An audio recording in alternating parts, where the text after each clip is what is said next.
sempre muito bom partilhar destes momentos em que possamos dialogar um pouco, vivenciar um pouco essa nova experiência. Nós marcamos uma geração que tem história para contar. E nós temos muitas histórias para contar. A nossa vida já é repleta de histórias, a gente vivencia muita coisa que são enredos. Ora, a gente compõe enredos de novelas mexicanas bem dramáticas, porque nós somos dramáticos. Ora, a gente faz filme de ação. Na maior parte da nossa vida, nós somos protagonistas de grandes histórias de amor.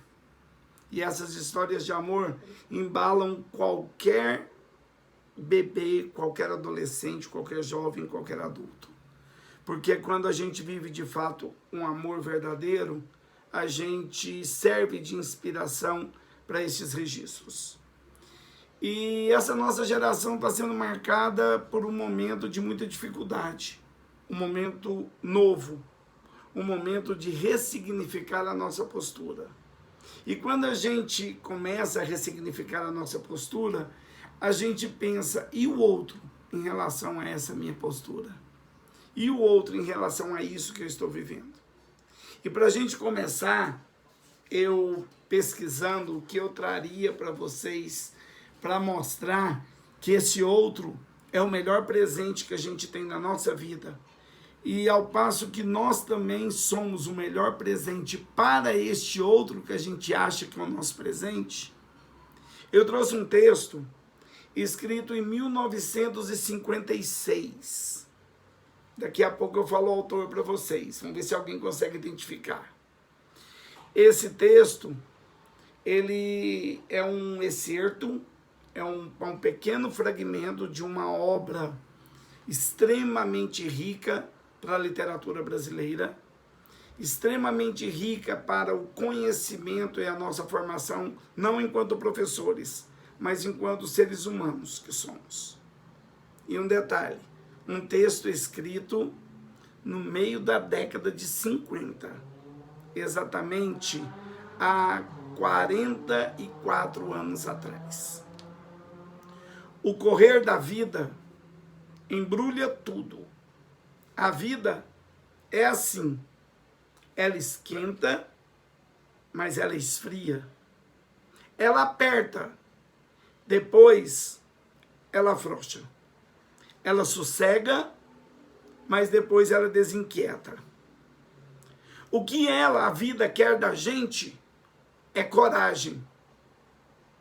O que Deus quer é ver a gente aprendendo a ser capaz de ficar alegre a mais no meio da alegria, ou ainda mais alegre no meio da tristeza.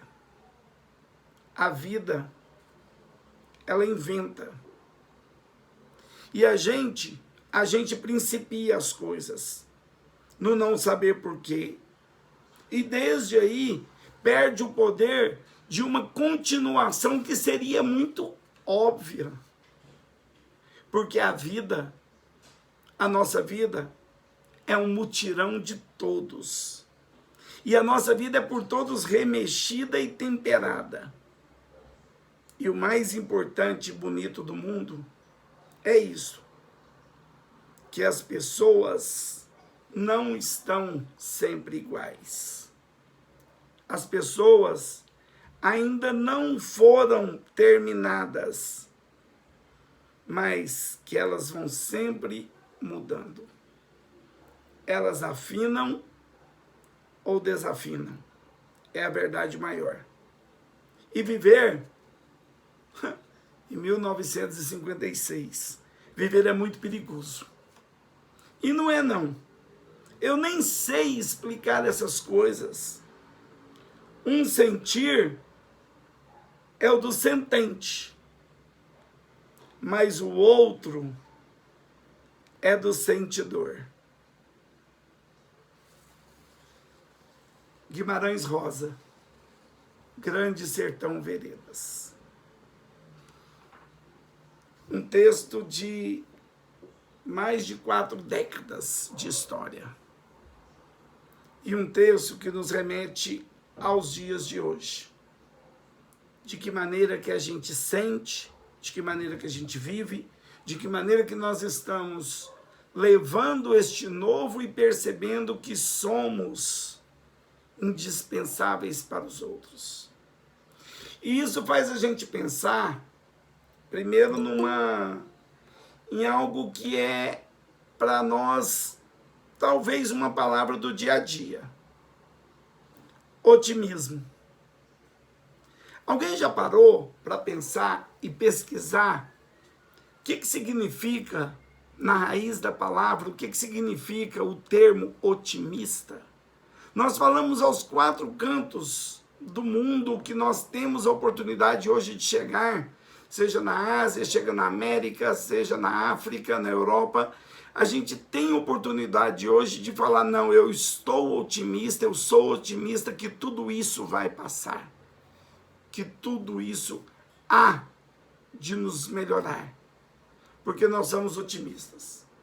E Aurélio Buarque de Holanda, se não o maior, um dos nossos maiores dicionaristas, ele define como otimismo uma disposição de encarar as coisas pelo seu lado positivo e sempre esperar por um desfecho favorável, mesmo que as situações sejam difíceis. E o otimismo é o oposto do pessimismo. Mas nós ainda temos pessoas no nosso convívio, nós temos pessoas que estão bem próximas a nós, que preferem acreditar na dificuldade de superar as coisas. Em razão de um isolamento, em razão de uma concepção, de um pensamento, de uma ideia. Mas, enfim, ser otimista em um tempo de ser sentente, de ser sentidor, em um tempo de ressignificar, em um tempo de ser presente para o outro ou de estar presente na vida do outro. Essa é a proposta do nosso diálogo de hoje. Você é presente na vida de alguém? Quando que nós temos uma situação agora que a gente está vivenciando, de que o nosso pensamento, mais do que nunca, é que vai direcionar o relacionamento que a gente tem cotidianamente, que nos foi tirado e que hoje a gente ressignifica, que hoje a gente vê com um olhar diferente. E é esse pensamento que vai cadenciar o que a Priscila pensa, o que o Natal pensa, o que a Tayane pensa, o que a Ivone ou o que a Kátia pensa. São esses pensamentos que vão nortear a ideia de o que nos espera amanhã, do que nos espera o que a gente nem sabe o que vem por aí. É incrível como as coisas estão se aproximando de nós. É incrível como este problema dessa epidemia está chegando tão perto da gente. No começo, ainda em 2019, eu vivi uma situação em que um grande amigo, conversando comigo por uma ligação de vídeo, um grande amigo disse, no seu português italiano, tentando falar em português, me disse que estava muito difícil não poder sair de casa. Ele que sempre teve a liberdade de passear pela Europa, de ser aposentado, de ter uma vida livre, ter conquistado um espaço para a liberdade.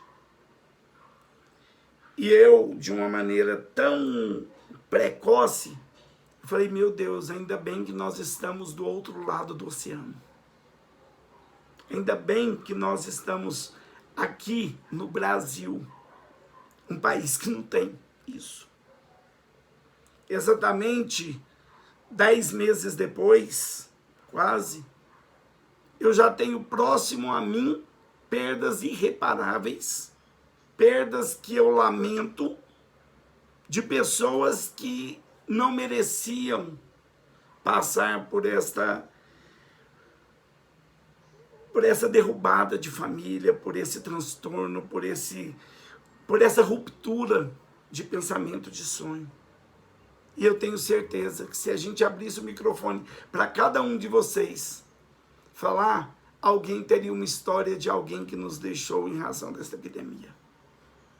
A gente conhece alguém, está muito perto, está muito próximo de nós. Muito próximo de alguém que estava tão próximo como vocês estão próximos de vocês. Vocês que cotidianamente convivem. E que alegria que vocês se deram, que alegria que vocês entregaram, que alegria que vocês partilharam no último dia que estiveram juntos dentro da escola. O que vocês deixaram de falar, que hoje tem vontade de dizer? O que vocês deixaram de manifestar? Porque na escola, principalmente na escola, eu tenho uma trajetória. O Natal estava aí olhando a minha vida social e profissional. Eu tenho uma trajetória de 37 anos na educação. Eu comecei novo, tá? Eu sou novinho. 37 anos completa que eu dei a minha primeira aula. Para ser mais exato, dia 19 de março de 1983. Quando eu entrei em sala pela primeira vez oficialmente. E eu me lembro que todos os climas de escola que eu convivi, que eu tive a oportunidade de construir nessa relação profissional, que não deixa de ser uma relação pessoal, eu me lembro de todos os altos e baixos que a gente teve. Eu me lembro de quantas vezes eu tive que mediar ou, às vezes, precisar ser mediado em razão de um conflito que eu causei. Ou mediar um conflito em que eu via meus amigos envolvidos. Que amigos? Meus colegas de trabalho.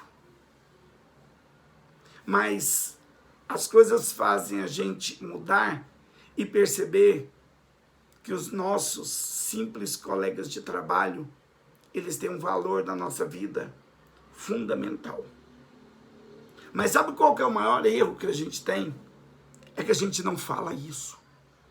É que a gente não teve oportunidade de partilhar o quanto que você, Andréia, é importante para mim. O quanto que você, Andréia, um tempo atrás me ouviu numa instituição e sem pretensão nenhuma pode ter gostado ou não gostado, e hoje nós estamos aqui.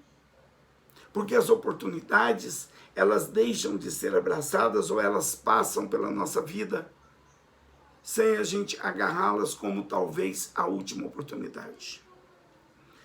Eu estava auxiliando meu filho, adolescente, que está tendo aula remota, que está vivendo, eu acho que ainda mais difícil esse momento do que nós que somos adultos e conscientes. Eu estava o acompanhando a fazer uma atividade da escola, e a atividade, olha só quem chegou, e a atividade, ela é de boa noite, professora Vilma Luiza. Bom, falei boa noite para ela só por uma questão de hierarquia, tá, gente? Tem que parar para falar com a Vilma. Mas, voltando à atividade, ele precisava fazer um relato de um sobrevivente do Holocausto. Eu falei, caramba, que coisa difícil. E pesquisando, ele me mostrou, falando que ficou muito chocado com a história do Adon Stern, que é um sobrevivente do Holocausto, que conseguiu a liberdade justamente com o fim da Segunda Guerra Mundial, em 1945. Ele conseguiu a liberdade. Um brasileiro que, resumidamente, a história foi para a Hungria, com 3 anos de idade.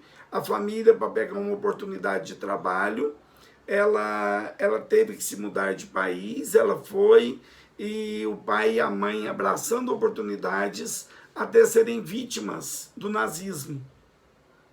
E passou por um período tão difícil, é óbvio pela proporção muito mais difícil do que hoje que nós estamos vivendo, mas que não deixa de ser um período marcado na história dessa pessoa.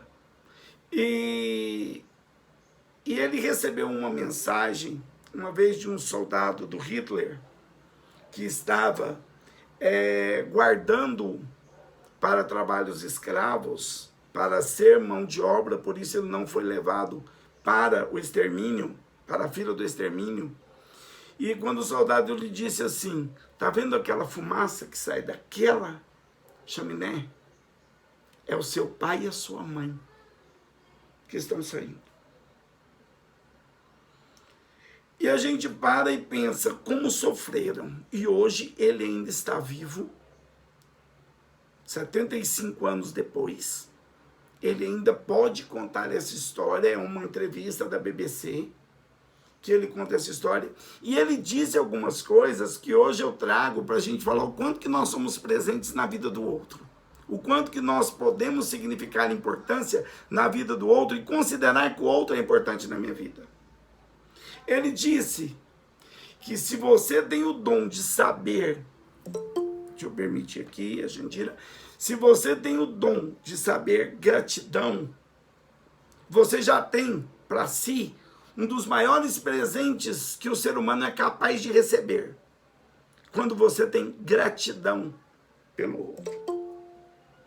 Quando você tem um sapato, palavras do Andon Stern, quando você tem um sapato que protege seus pés para que ele não se molhe numa poça, e mais do que isso, se você tem uma meia grossa que possa esquentar os pés dentro deste sapato, na época do inverno, ou talvez uma meia fininha que te dê mais conforto, aí você já está com presentes mais do que a vida é capaz de dar. Mais do que talvez o seu próprio merecimento.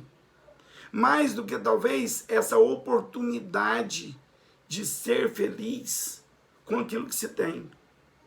E ele diz, já no Brasil, já nessa recente entrevista, essa entrevista de janeiro de 2020, ele diz que o importante para ele hoje é ter um casaco com grande bolso, que ele possa, nesse grande bolso, guardar uma generosa fatia de pão. E ele acha também muito privilegiado aquelas pessoas que têm um relógio. E ele fala isso apontando para o seu relógio. Ele diz que o relógio é para cronometrar o tempo em que ele suporta ficar com fome para poder aproveitar a fatia de pão que está no casaco. Porque a fatia de pão é o necessário para ele se abastecer de alimento. Aí a gente para e pensa, caramba, que valor que a gente deu durante esse tempo nosso de vida a essa vida e tudo que a vida nos deu de presente. Quem não gosta do cafezinho da escola, põe o dedo aqui. Todo mundo gosta. O cafezinho da escola, na sala dos professores, recém-coado, pode ser 1h da tarde. Pode ser no sol de rachar as mamonas de Goiás. Mas ele é o melhor café que a gente toma. Que saudade que dá do café da escola numa hora dessa, né, professora Adriana? Tanto que todos nós gostaríamos de estar tomando café hoje na nossa escola. Chegar para trabalhar à noite, quem é do noturno, e ser recebido com um cafezinho. Aí eu paro e pergunto para qualquer um de nós, que dia que nós fomos na cozinha agradecer e parabenizar a pessoa que faz o café, porque é o nosso melhor café que já tomamos até hoje. Que dia que a gente para valorizar o que o outro nos dá, o presente que a gente recebe todos os dias. A gente recebe presente todos os dias. Exatamente às 4 da tarde hoje, A Vilma me passa uma mensagem, Elias, manda o endereço do Meet, para o pessoal já ir entrando. Falei, Vilma, eu estou na rua, que o meu carro deu uma pane. Pelo amor de Deus. Não vai dar errado não, né? Vai dar certo, né? Você vai falar, pelo amor de Deus. Sabe por que eu falei para ela? Que vai dar tudo certo. Se o meu carro não, se o seguro não vier, se o reboque não vier, se o mecânico não vier, eu largo, pego um Uber e vou embora. Sabe por quê? Porque agora à noite eu estou recebendo um presente de cada um de vocês. Eu estou recebendo a oportunidade de me sentir vivo para poder falar com vocês. Enquanto milhares de pessoas, enquanto um número imensurável de vidas estão sendo perdidas por uma questão humanitária. Não digo nem pelo vírus. Isso nós vamos passar. Eu sou otimista. Nós vamos passar. Eu já não vejo a aula de estar numa sala de aula. Mas e a vida? E as pequenas coisas que a gente recebe todo dia? O que a Maria Aparecida e a Tayane têm que pode ajudar a Kátia? E quantas vezes uns passam pelos outros, a Janete passa pela Neida, passa pela Priscila, e a nossa correria nos impede de parar e dizer, oi, eu estou aqui. E não é para servir de ombro de consolo, mas é para se dedicar a uma questão de humanidade. E é isto que é ser presente. E é isso que é estar presente. E é isso que significa o nosso conviver. Eu acho muito bom quando a gente fala de escola, porque numa escola tem de tudo num grupo. Madalena Freire fala isso. Ela fala que grupo em escola se constitui como as formas mais primitivas e diversificadas de organização de seres humanos. Grupo. Se a gente for olhar, vocês que se conhecem, ou vocês que já viram falar do outro turno, porque sempre ouve falar do outro turno, sempre ouve falar, e no turno da tarde, e no turno da noite, a gente sempre vê concepções de grupo. E a gente fala, o matutino é o melhor para alguns. O vespertino para outros, é insuperável. Porque não conhece o noturno. O noturno, sim. O povo é um mito. Que união é essa que se constitui esse grupo? O que a gente faz um pelo outro? Quantas vezes nós já deparamos com uma realidade, sabe? Quem não tem problema, põe o dedo aqui. Hoje. É impossível. Nós convivemos com problemas diários. Ao invés de colocar o dedo por aqui, nós estamos por aqui de problemas. E a gente chega, e escola é o único lugar que tem isso. Pelo menos que eu possa conhecer até agora. A gente chega na escola, quando a gente é saudado pela porteira, ou quando a gente é saudado por alguém dos serviços gerais, auxiliar de atividade, que a gente chega na escola, a gente pode ser que tenha uma pessoa tão de bem com a vida, que parece que ela não tem problema não. Ela é capaz de olhar bem para a gente, abrir um sorriso de orelha a orelha, bem em nível de coringa, e dizer bom dia, boa tarde ou boa noite. A gente tem alguém assim no nosso grupo ou não? Tem. Todo grupo tem. Vocês estão pensando nessa pessoa agora. Vocês sabem quem é essa pessoa. Mas a gente também tem uma mania, eu já estou até respondendo aqui, o Juan já recebeu, é a Osmira. Mas a gente tem a mania de chegar para a Nisleia, quando vamos começar a falar adoro quando começa. Porque é sinal que a gente começa a ver que os outros são presentes na nossa vida. Mas a gente chega para essa pessoa, para a Osmira, por exemplo. Vou dar o exemplo da Osmira. Que o Juan, eu não sei se é Juan, é Juan mesmo, tá? Se não for, me perdoa. Mas que o Juan falou, Osmira, Eu chego para Osmira, e a hora que eu estou passando por ela, eu trabalho à noite, por exemplo. Eu passo por ela, ela vem, oi Elias, boa noite, que bom você aqui. Eu só dou uma olhada e falo, boa noite, só se for para você. Porque para mim não. Para mim não. Como pode ser boa noite tendo que vir para essa escola? Como que pode ser boa noite vendo a dificuldade que eu tenho em manter meus alunos dentro de uma sala de aula? E isso acontece. A gente fala. A gente fala porque nós somos seres humanos. Nós somos seres humanos e a gente naturalmente pensa no outro pensando primeiro na gente. Sabe aquele dia em que você não está de bem com você? Sabe aquele dia em que você... Eu vou parar um pouquinho só para falar. Oi, chefe Mor, querida, boa noite, meu amor. Para. Cheguei, agora cheguei mesmo. Tá, seja muito bem-vinda, tá? E quando a gente vivencia com o outro essa experiência negativa, uma outra coisa que a gente se pega fazendo, quando perceber nós já fizemos. E às vezes a gente nem pensa na consequência que isso tem para o outro. Eu chego para Andréia e eu falo assim, Andréia, mas eu estou tão preocupado com o preço das coisas no Brasil.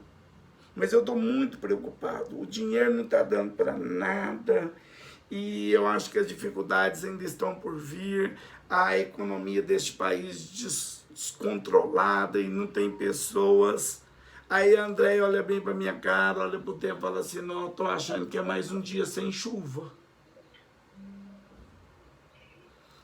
Eu olho para a Andréia e falo assim, oi? Sem chuva. E a economia? Andréia, o que tem economia? Isso, vocês querem ver como isso acontece com a gente? Quando um aluno... Aí agora nós vamos pensar em cada um dos nossos turnos de trabalho, aquele aluno que mais é a personagem que você está sentindo falta nesses tempos. Quando retornar, ele é o primeiro a chegar na escola. Pensa nele aí. Ele existe, não existe? Ele é o primeiro a chegar. Ele vai vir correndo te abraçar e falar que está morrendo de saudade. Você não teve saudade nenhuma até agora. Vocês sabem quem é esse aluno. Você sabe aquele momento em que você chegou na escola, a Osmira te cumprimentou, boa noite, você respondeu boa noite só se for para você. Mas você sobreviveu a esse cumprimento e foi para a sala. Aí você quer sossego. Você está sentado. Nós já passamos por isso. Nós já passamos por essa situação. Você chega, não, hoje eu quero passar uma atividade e esses meninos que ficam lá, longe de mim. Você pensa, eu vou ter 15 minutos de sossego na minha mesa ou na minha cadeira. 15 minutos eu não quero nada, só quero sossego. Passa 2 minutos, adivinha quem chega lá na sua mesa? Adivinha. Quem chega lá e apresenta um papel qualquer e fala assim, você pensa que a atividade vai demorar meia hora, com 5 minutos, acabei.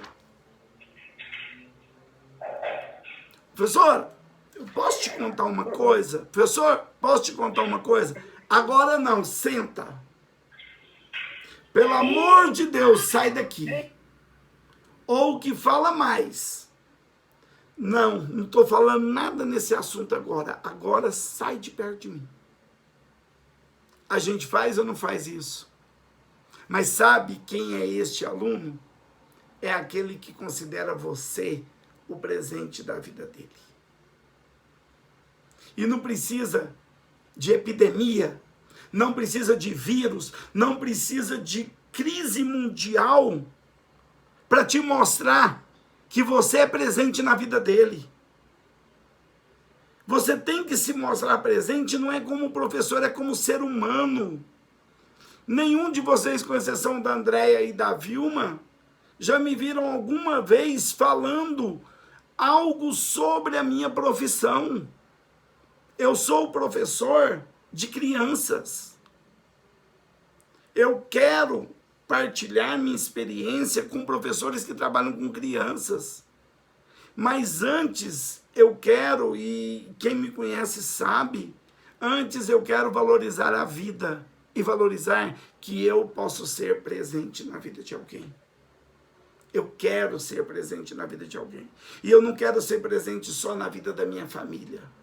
Eu quero ser presente na vida da Vilma, na vida da Patrícia, da Luciana, do Helder, do Henrique, da Adriana, que convivem diretamente comigo dentro de uma sala.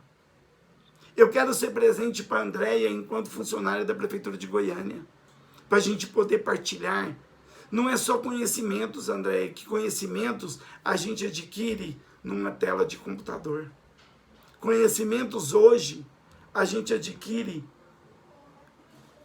de maneira mais ampliada, de maneira mais virtual, de maneira mais híbrida, que possa conceber a inteligência da humanidade. Mas jamais a inteligência da humanidade vai conseguir acabar com uma formação que o professor deve ter como sua formação básica: a humanidade, o humanitário, o ser presente na vida de alguém.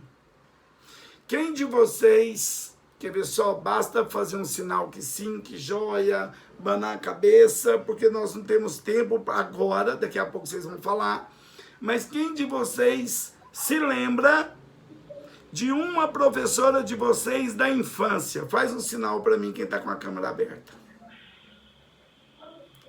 Ou seja, quem está com a câmera aberta, todo mundo se lembrou. Todo mundo se lembrou do professor da infância. Agora eu vou perguntar, daqui 30 anos, o seu aluno hoje vai lembrar de você de que maneira? Como que ele vai lembrar de você? De que maneira que ele vai pintar o seu quadro? Porque nós temos uma realidade que estamos vivenciando. Nós tivemos, até o ano de 2019, uma história. Nós temos o ano de 2020, uma outra história.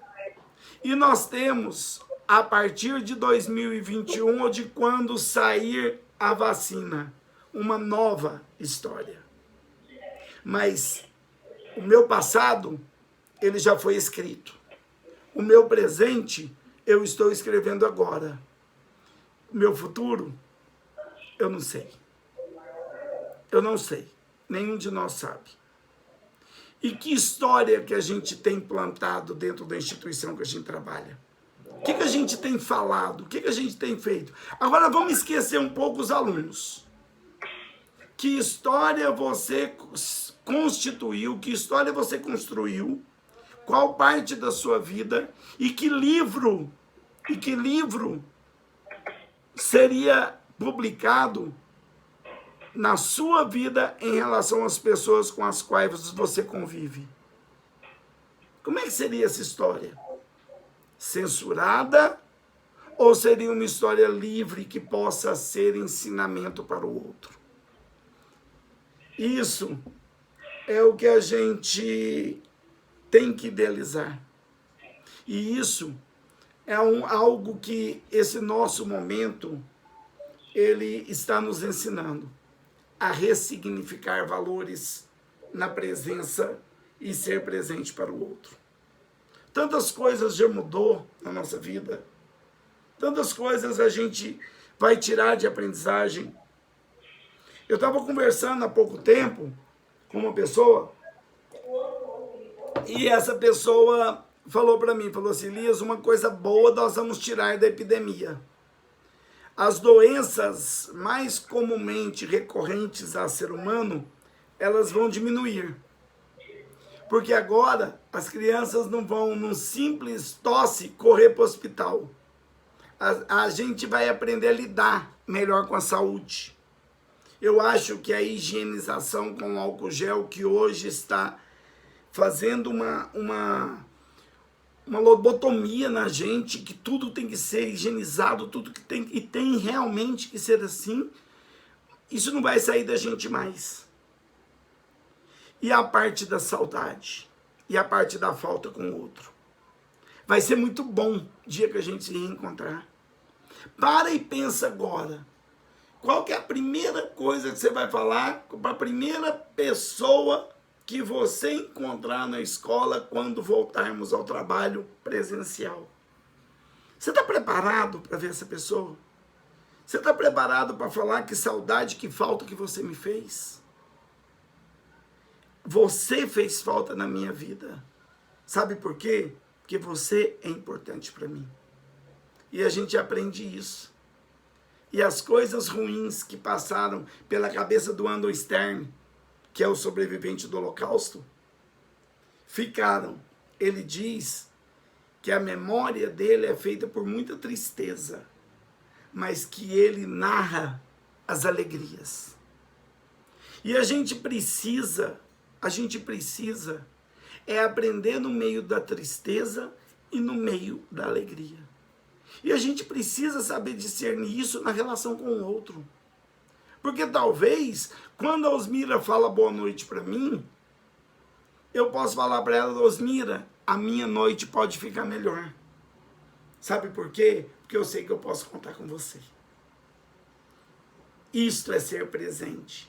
E isto, além de ser o presente entregue no ato de doação e no ato de entrega, e que sempre é bem recebido, porque presente a gente sempre gosta de receber.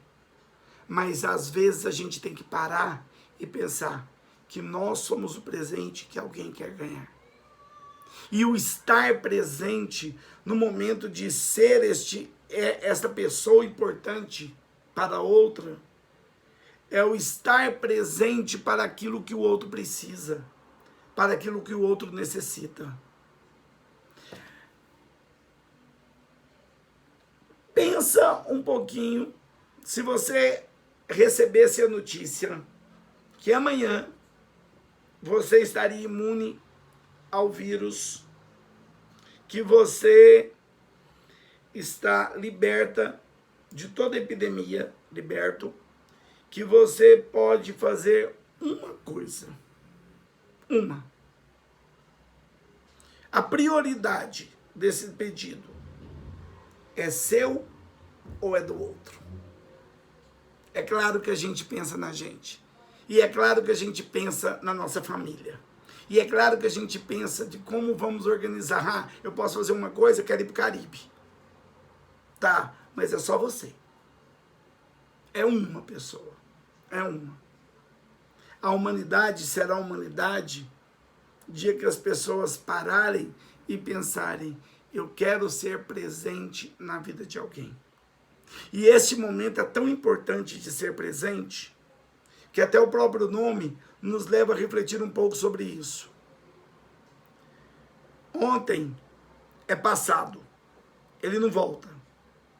Amanhã é futuro, eu não sei o que vai acontecer. O hoje é o presente que Deus nos entrega para poder viver dignamente para o meio que a gente é colocado. Isto é o presente. Isso é o agradecer. Isso é o contar com o outro. Isso é ser presente. E nós somos os repartidores, os multiplicadores. Nós somos aqueles que levam o presente, mas que nós mesmos somos o presente. Aula remota é complicado. Aula remota, a gente tem que se preparar demais. Antes, nós éramos, para trabalhar com criança, com adolescente, com jovem, com adulto, para ser professor, nós devíamos ser showmans ou showgirls. A gente tem que dar show na aula. Porque se a gente não fizer um show, nossos alunos não se prendem pela atenção. Hoje em dia, não. Hoje eles não se prendem ao professor que chega e escreve um quadro 5 vezes e fala, copia. Ou que pega tarefas mimeografadas, entrega e ocupem o seu tempo. Não. Hoje nós só conseguimos ensinar, nós só conseguimos sucesso e, no mínimo, minimamente, ter a presença do nosso aluno na escola se nós formos shows. Só que as coisas mudaram muito. Agora, além de ser show, nós temos que ser digitais. Agora nós temos que ser youtubers. E olha que para ser youtuber, não é só olhar para essa câmera que eu estou olhando para ela aqui agora e me preparar com conteúdo e dominar o assunto que eu vou falar. Não é. Hoje nós temos que ir muito além do conhecimento. E isso está difícil para todo mundo. Se a gente acha que está difícil para nós, professores, está difícil demais para o aluno. Porque o aluno, talvez os nossos alunos são assim, vocês podem afirmar ou discordar de mim, mas os nossos alunos hoje, talvez o calor humano que eles têm é só o que a gente passa dentro da escola. E a gente não está passando. Talvez o único abraço que ele recebe ao longo do dia é o que ele dá na gente, que a gente fala assim, pelo amor de Deus. Nossa, você prega demais. Só que ele prega demais porque é a única pessoa que ele tem para pregar. Então as coisas estão difíceis, pessoal. É para todo mundo. É novo. E é um novo que vai fazer com que a gente mude a concepção que a gente tem de tudo.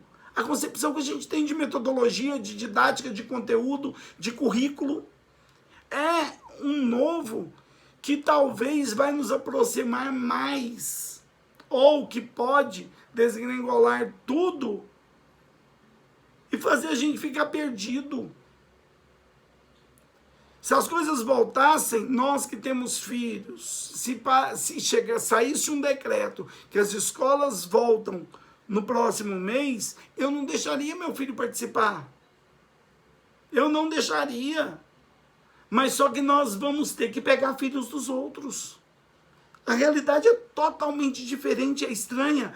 E por ser uma realidade não vivenciada, como é que a gente vai garantir se vai dar certo ou não? O futuro, ele hoje não existe. Sabe por quê?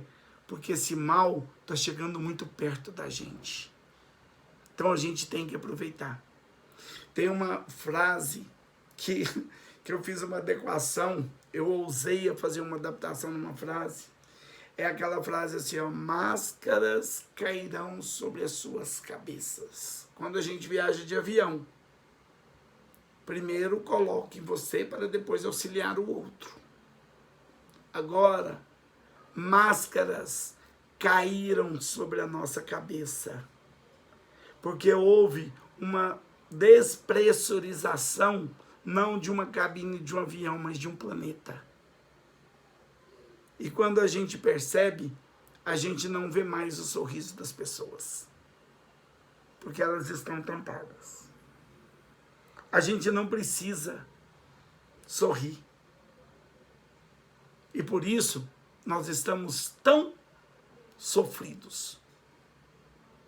Às vezes, a gente sente falta do chegar perto. Quem aqui não está sentindo falta de se aproximar de alguém que gosta muito, mas que não é do seu convívio? Eu, particularmente, eu adoro abraçar. Eu adoro o calor humano, eu adoro sentir a energia das pessoas.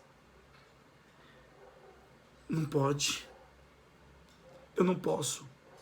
Então eu tenho que me apegar às possibilidades que eu tenho neste momento de viver o presente e tentar ser presente para alguém. É o que eu quero propor para vocês. Estejam presentes uns para os outros. Façam-se presentes uns para os outros. Sejam presentes neste grupo. Distribuam o que você tem de melhor. Deixa aquilo que você tem de pior para compartilhar depois, quando voltar. Agora, compartilhe o que você ainda tem de esperança. Compartilhe aquilo que você ainda vive neste momento seu. Compartilhe, porque a gente não sabe. Amanhã pode ser eu. Amanhã pode ser você. Amanhã pode chegar uma triste notícia para vocês de que o Elias não sobreviveu a um vírus de uma epidemia. Amanhã eu posso saber que um de vocês foi acometido por essa terrível doença e não sobreviveu. Eu quero ter a oportunidade de hoje ter feito a diferença. Então eu quero pedir para vocês, cada um de vocês, iniciem uma corrente do bem. Inicie uma corrente de positividade. Inicie uma corrente que eu disse lá no início, de otimismo. Uma corrente em que você será o presente na vida de alguém. Do nada, passa uma mensagem para Janete e fala assim: Janete, hoje eu acordei pensando em você. Passa uma mensagem de voz para Normaci e fala: Normaci, eu sinto tanta sua falta. Passa uma mensagem para o Juan, falando: Juan, tá difícil, mas nós vamos sair dessa. Mas não é impossível. O que a gente dedica para o outro é o que eu vou me recorrer. Eu tinha falado que eu ia colocar uma música para vocês ouvirem, mas eu vou fazer diferente. Eu tenho certeza que todos vocês já ouviram uma música, mas talvez não pensaram em frase a frase a poesia que ela retrata. Eu adoro, tem um projeto que uma vez eu desenvolvi numa escola, chamado de Poemarte, que eu desafiava os alunos do ensino médio, muito antigamente isso, que era uma vez por ano, grupos deveriam encenar uma poesia que era música. Então que eles deviam transformar a música em um enredo para ser dramatizado. E eu peguei a mania, eu adquiri a mania e o costume, e uma cultura minha, de quando eu gosto muito de uma música, eu vou na letra dessa música, na poesia dessa música, e tento entendê-la verso por verso. E tem uma música muito conhecida que eu resolvi pensar e colocar como presente na minha vida. E eu quero deixar vocês falarem um pouco, encerrar o que eu preparei, lendo essa composição, essa poesia, tá? Já que eu não canto mesmo, lendo essa poesia da Flávia Venceslau. Se eu falar o nome Flávia Venceslau, vocês imaginam quem é? Não. Mas agora vocês vão ver que ela é muito conhecida nossa. E ela nos deu um presente quando ela ofertou isso. Escutem só. Eu te desejo vida, longa vida. Eu te desejo a sorte de tudo que é bom. De toda alegria ter a companhia, colorindo a estrada em seu mais belo tom. Eu te desejo a chuva na varanda, molhando a roseira para desabrochar. E nos dias de sol, para fazer os teus planos, nas coisas mais simples que se imaginar. Eu te desejo a paz de uma andorinha, no voo perfeito contemplando o mar. E que a fé, movedora de qualquer montanha, te renove sempre e te faça sonhar. Mas se vier as horas de melancolia, que a lua tão meiga venha te afagar, e com a mais doce estrela seja a tua guia, como mãe singela a te orientar. Eu te desejo, e eu desejo para cada um de vocês, mais que 1000 amigos, a poesia que todo poeta esperou. Eu desejo coração de menino, cheio de esperança, a voz de pai, de amigo e um olhar de avô. Flávia Venceslau, eu te desejo. Vou deixar vocês falarem. Muito obrigado pela oportunidade, Adriana. Muito obrigado por abrir a equipe da escola para este momento que, para mim, é um grande presente. Para mim, a vida de vocês é presente, mesmo que nós não nos conheçamos, que nós possamos ser presentes uns para os outros. Porque este momento, a gente precisa, além de receber presente, é estar presente na vida de cada um. Vilma, minha grande amiga, minha irmã querida, muito mais que qualquer relação de chefia, você sabe que a gente tem uma relação de alma, de fé, que a gente sente falta dos abraços mais do que nunca, mas a gente vai vencer. A gente vai ficar marcado para sempre como uma geração que viveu um mal que assolou o mundo, mas nós seremos os sobreviventes de um holocausto diferente. E que um dia vamos dar valor a uma fatia de pão que coloca num bolso velho do paletó. Muito obrigado, gente. Falem o que vocês quiserem. Eu posso começar? Eu quero agradecer. Só agradecer rapidinho, Vilma, o professor Elias, agradecer